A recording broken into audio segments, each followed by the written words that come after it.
গীতাৰ 16 নম্বৰ অধ্যায়, যিটো অধ্যায় দৈবাসুৰ সম্পদ বিভাগ যোগ বুলি কৈছে। এই 16 নম্বৰ অধ্যায়ত দৈবিক প্ৰবৃত্তি আৰু আসুৰিক প্ৰবৃত্তি, দৈবিক গুণ কি কি, আসুৰিক গুণ কি, কাক দৈবিক গুণসম্পন্ন ব্যক্তি বুলি কোৱা হয় আৰু কাক আসুৰিক গুণসম্পন্ন ব্যক্তি বুলি কোৱা হয়, তাক সুন্দৰ ব্যাখ্যা দিছে। 16 নম্বৰ অধ্যায় প্ৰত্যেকজন যুৱক যুৱতীয়ে পঢ়িব লাগে, প্ৰত্যেকজন ছাত্ৰ ছাত্ৰীয়ে পঢ়িব লাগে। কিয়? যাতে দৈবিক গুণবিলাক যাতে মই আয়ত্ত কৰিব পাৰোঁ, আসুৰিক প্ৰবৃত্তিবিলাক যাতে বিনাশ কৰিব পাৰোঁ। গীতাৰ অধ্যায়ত ভগৱান কৃষ্ণই কৈছে যে মই অৱতাৰ লওঁ। ক'ত অৱতাৰ লওঁ? এই ভাৰত ভূমিত অৱতাৰ লওঁ। কিহৰ কাৰণে লওঁ? যদা যদা হি ধৰ্মস্য গ্লানিৰ্ভৱতি ভাৰত অভ্যুত্থানম অধৰ্মস্য তদাত্মনম সৃজাম্যহম পৰিত্ৰাণায় সাধূনাম বিনাশায় দুষ্কৃতম ধৰ্ম সংস্থাপনাर्थाय সম্ভৱামি যুগে যুগে। মই যুগে যুগে অৱতাৰ লওঁ এই ভাৰত ভূমি।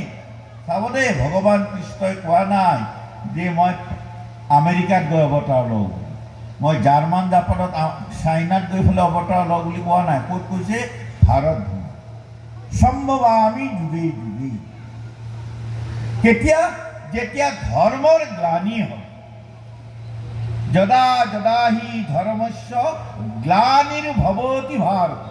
ভাৰতবৰ্ষত যেতিয়া ধৰ্মৰ গ্লানি হয়, মানে ধৰ্ম কি এই বস্তুটো যেতিয়া মানুহে নুবুজে, ইয়াৰ বিৰুদ্ধাচৰণ যেতিয়া মানুহে কৰে, তেতিয়া তিনিটা কামৰ কাৰণে মই অৱতাৰ লওঁ। ভগৱানে এই ধৰাতলত, এই ভাৰত ভূমি তিনিটা কামৰ কাৰণে অৱতাৰ লয়। আৰু সেই তিনিটা কাম কি কি? প্ৰথম কাম পৰিত্ৰাণায় সাধূনাম। সমাজৰ যি সজ্জন ব্যক্তিসকল আছে, সেই সজ্জন ব্যক্তিক পৰিত্ৰাণ কৰাৰ কাৰণে। দ্বিতীয় কাম বিনাশায় দুষ্কৃতম। সমাজৰ যি দুষ্কৃতিকাৰীসকল আছে, আসুৰিক প্ৰবৃত্তিৰ মানুহবিলাক আছে, এই অসুৰবিলাক দুষ্কৃতিকাৰীবিলাকক সমাপ্ত কৰাৰ কাৰণে। আৰু 3 নম্বৰ কাম কি? ধৰ্ম সংস্থাপনাर्थाय। ধৰ্মক পুনৰ সংস্থাপন কৰাৰ কাৰণে সম্ভৱামি যুগে যুগে। যুগে যুগে মই অৱতাৰ লওঁ। 3টা কাম। সজ্জন ব্যক্তিসকলক, সাধু সন্তসকলক মই ৰক্ষা কৰাৰ কাৰণে, দুৰ্জন ব্যক্তিসকলক, দুষ্কৃতিকাৰীসকলক, আসুৰিক প্ৰবৃত্তিসকলক বিনাশ কৰাৰ কাৰণে, আৰু ধৰ্মক পুনৰ সংস্থাপন কৰাৰ কাৰণে। এতিয়া 16 নম্বৰ অধ্যায়ত দৈবাসুৰ সম্পদ বিভাগ, দৈব আৰু অসুৰ, দৈবিক গুণ কি, আসুৰিক গুণ কি, এই গোটেই কথাবিলাক ভগৱান কৃষ্ণই অৰ্জুনক বুজাইছে যে এইকেইটা হ'ল দৈবিক গুণ।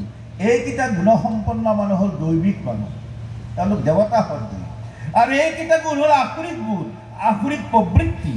এইকেইটা গুণত থকা মানুহবিলাক অসুৰ বুলি কোৱা হয়। আৰু ভগৱান কৃষ্ণই কৈছে এই অসুৰবিলাকক নিধন কৰা, হত্যা কৰাটো আমাৰ ধৰ্ম।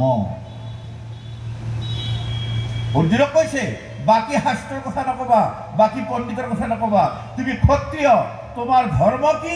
এই অসুৰবিলাকক নিধন কৰাটো। পৰিত্ৰাণায় সাধূনাম বিনাশায় দুষ্কৃতম। আৰু তুমি যদি বধ নকৰা, তেতিয়াহ'লে মই বধ কৰিম।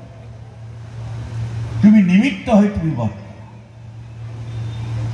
এতিয়া দৈবিক সম্পদ, দৈবিক গুণ কি? মই কওঁ আমাৰ যুৱক যুৱতীসকলে, ছাত্ৰ ছাত্ৰীসকলে, আই মাতৃসকলে নিজৰ ল'ৰা ছোৱালীক গীতাৰ প্ৰতি আকৰ্ষিত কৰিব লাগিব। কিয়? নিজৰ ল'ৰাটো যাতে দেৱতা সদৃশ যাতে হয়, দৈবিক গুণ যাতে আহৰণ কৰিব পাৰে।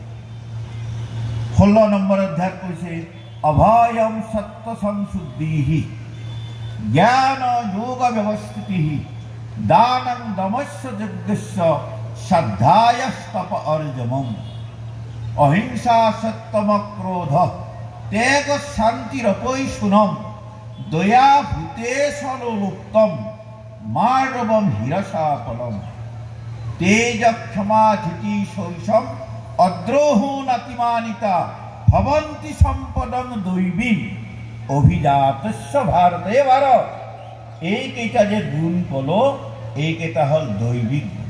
কি কি দৈবিক গুণ? প্ৰথম কৈছে অভয়। অভয় মানে মই কাকো ভয় কৰিব নালাগে, সদায় নিৰ্ভয় থাকিব। এয়া দৈবিক গুণ, কাকো ভয় কৰিব নালাগে।